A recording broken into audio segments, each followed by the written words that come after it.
Hello everybody, and welcome to the Sea of Thieves. With the introduction of Season 15, we got an expansion to the existing company known as the Hunter's Call. But today's episode, we'll be discussing the Hunter's Call as it existed before the new update, since it had a lot to offer before its expansion. The Hunter's Call was a faction added way back in April of 2019, as part of the first anniversary update. The Hunter's Call is a faction of hunters founded by Mary Merrick, who specialize in hunting and cooking their prey, whether that be critters on land or in the sea. With the introduction of this faction, we were granted the ability to fish. Any fish you've gathered can be sold or eaten, though I would recommend cooking up any of the fish you catch if you plan on selling or eating, since perfectly cooked fish go for 150% for golden reputation compared to when it's not cooked. Also, if under or perfectly cooked, eating will grant you a great bonus of health and overheal. Only with perfectly cooked meat will you get the full potential of health and overheal. Overheal grants you additional health regeneration when you haven't taken any damage for a short period of time. For example,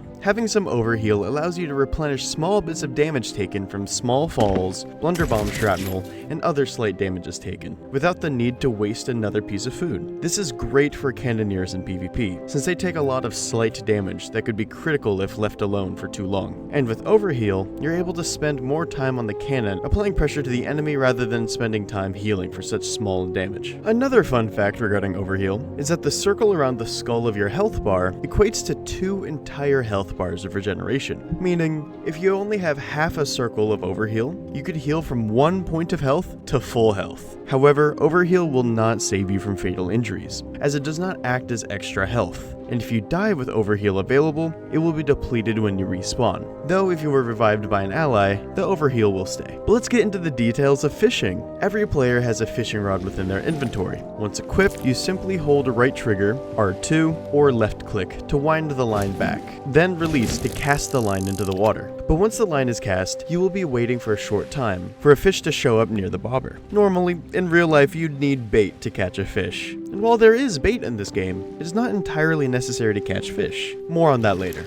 Anyways, once the fish are attracted to the bobber, you'll want to wait until they latch onto the hook. Once latched, the fish will attempt to flee. The fish will flee in one of 3 different directions, either straight away from you, to the left, or to the right, and will alternate amongst these 3 directions throughout the entire struggle. Your job is to pull the fishing rod in the opposite direction the fish is fleeing. For example, if it flees to the left, you pull to the right. If you fail to pull the fishing rod in the right direction for too long, the line will snap. But after some time of struggling passes, the fish will momentarily tucker out. This is when you'll want to hold right trigger, R2, or left click to reel the fish in. But once the fish starts to struggle again, make sure to quit reeling, since if you reel too much while it's struggling, this will also snap the line. However, a slight tapping of the reel button does work to reduce the total time it takes to catch the fish, by at least a little bit. But once you've reeled in the fish, the line will pull the fish up into a position for you to collect it. Though try not to cast again before picking it up, for it will delete the fish. Also, when fishing, make sure there are no obstacles between you and the fish, since any collisions will cause the line to snap,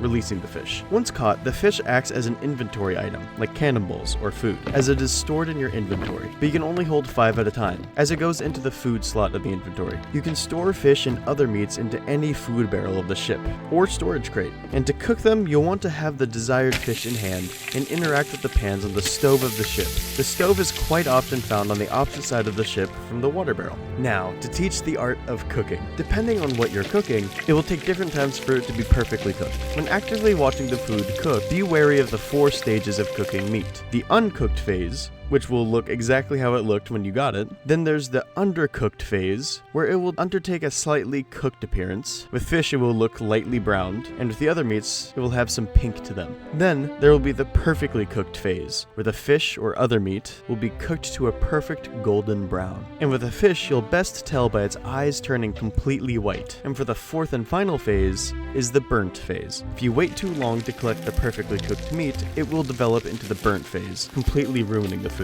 You will still be able to sell the fish for a small portion of the price, but you won't get any normal benefits if you try to eat it. And when it comes to other foods such as fruits, there is only their normal state and the burnt state, which happens quite quickly after placing on the pan. The only exception is the myrrh fruit, which was added in Season 14. The myrrh fruit is a fruit that can be cooked to become the enchanted myrrh fruit, which can be eaten to grant you the sneaky benefit of no mermaid spawning for an entire minute. This is quite helpful when trying to board enemy ships.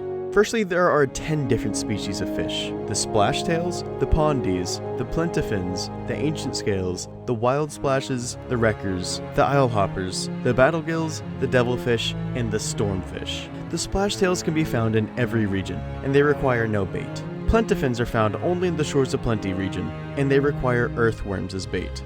Ancient scales are only found in the Ancient Isles region, and they require leeches. Wild splashes are found only in the wilds, and they also require earthworms. Wreckers are found only at shipwrecks, and they too require earthworms. Islehoppers can be found within the vicinity of specific islands, and they don't require any bait. We will cover that in a minute. Another special fish case are the pondies, which are found in freshwater ponds and islands. They too don't require bait. But back to the simpler fish. We have the battlegills, which are only found near active skeleton forts and near skeleton ships. Also, they require grubs as bait.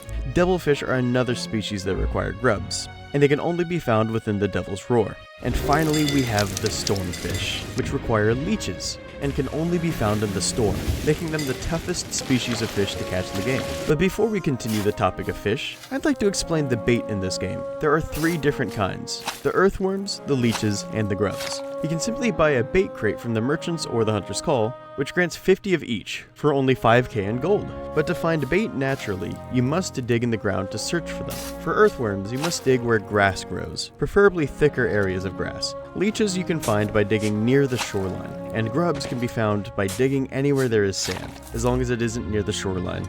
Let's get back to the fish. While there are 10 different species, there are 5 different colorations of each kind: 1 common, 2 uncommons, 1 nighttime variant, and 1 rare. For example, the splashtails have ruby splashtails, which is the most common, sunny splashtails, and indigo splashtails, the 2 uncommon variants, seafoam splashtails, which is the nighttime variant, which is also considered uncommon in the rarity department, and finally the umber splashtail, which is considered the rare variant. When commendation hunting for titles and cosmetics, you'll need 50 of every type of fish, except for the rare variants, which you'll only need 10 of for each fish species. On top of there being 5 variants of each of the 10 different species, there are also trophy fish. Trophy fish are much larger versions of their normal counterparts, which grant more food, overheal, and go for an increased amount of money and reputation. And there are trophy variants of every type of fish in the game, and for every color variant, meaning there are 100 different types of fish you can catch in the game. And if you really want to get crazy, you can cook fish into 4 different states, meaning you could have 400 different looking fish in the inventory of crates and barrels.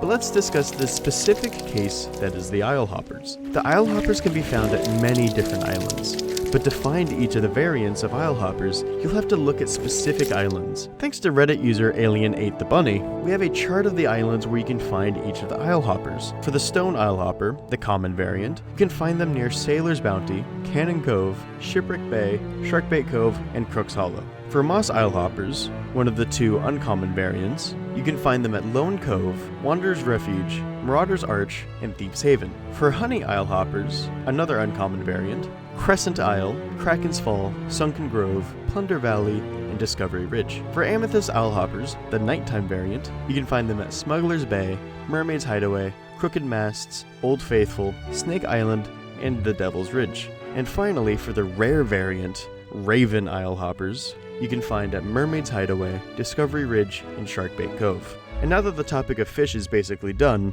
we'll discuss the other kinds of meat you can cook, eat, and sell. If you've ever wandered on an island or completed an animal quest for the merchants, you may have realized that there is wildlife within the Sea of Thieves. As of Season 14, we have the chickens, the pigs, and the snakes. While for quests, you can capture them, but in general you can slay and collect the remains of these critters. The meat of these critters can be cooked on any pan or stove in the game, and once fully cooked, they will grant you more food and overheal than the fish can.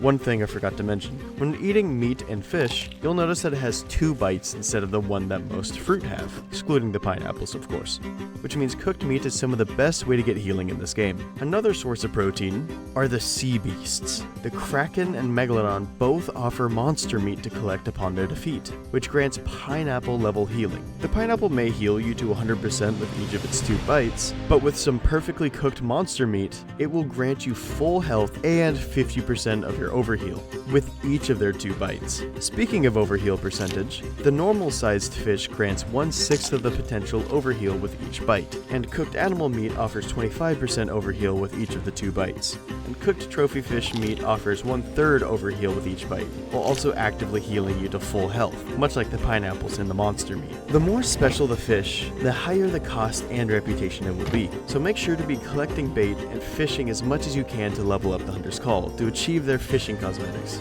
Especially with the Season 15 update, we have a variety of options and benefits to choose from when interacting with the Hunter's Call representative, exactly like the other trading companies. A couple of fun facts for the Hunter's Call before we finish this video. Firstly, mermaid gems and siren gems can be sold to the Hunter's Call for reputation, meaning while doing any other activity in the game, if you come across any mermaid gems, you can level up the Hunter's Call without the need to fish. Next, we have the Ghost Forts. The sea forts have a special kitchen area that has a massive stove of 4 pans, allowing you to cook up to 4 fish or meat at a time, compared to the 2 pans on the ship, which makes it the best way to cook up a large supply of meat. Also, while fishing, you have a chance of acquiring trash from the sea, known as treacherous plunder, as long as you don't use any bait. Sea debris, or treacherous plunder, includes wood planks, an old hat, an old boot, a fish skeleton, and the incredibly rare ashen key. And for our final fact, you can craft your own campfire. On the islands, there are several spots where you will find a pan hanging above a spot that looks perfect for a fire. At any one of these, you can bring a single piece of wood and craft the logs of a campfire by holding the interact prompt. Once crafted, simply hold up your lantern and light the fire. From here, you can cook up meat you find on the island. This campfire can also be lit by fire bombs or the perpetual slashing of a cutlass. These campfires create a smoke trail, which could alert players of your presence. If you were ever intending to be sneaky without your ship, I would recommend using water from your bucket to put out the fire. But that is everything I have to say for this half of the Hunter's Call guide. With the introduction of Season 15 adding so much to the Hunter's Call, I will be covering everything they've just added in the next episode. So if you have any questions, feel free to leave them down below, and if you could, I would appreciate if you left a like and subscribe as well, as I'm trying to make this channel something I could profit from. But as always, thank you all for watching, and I'll see you all next time.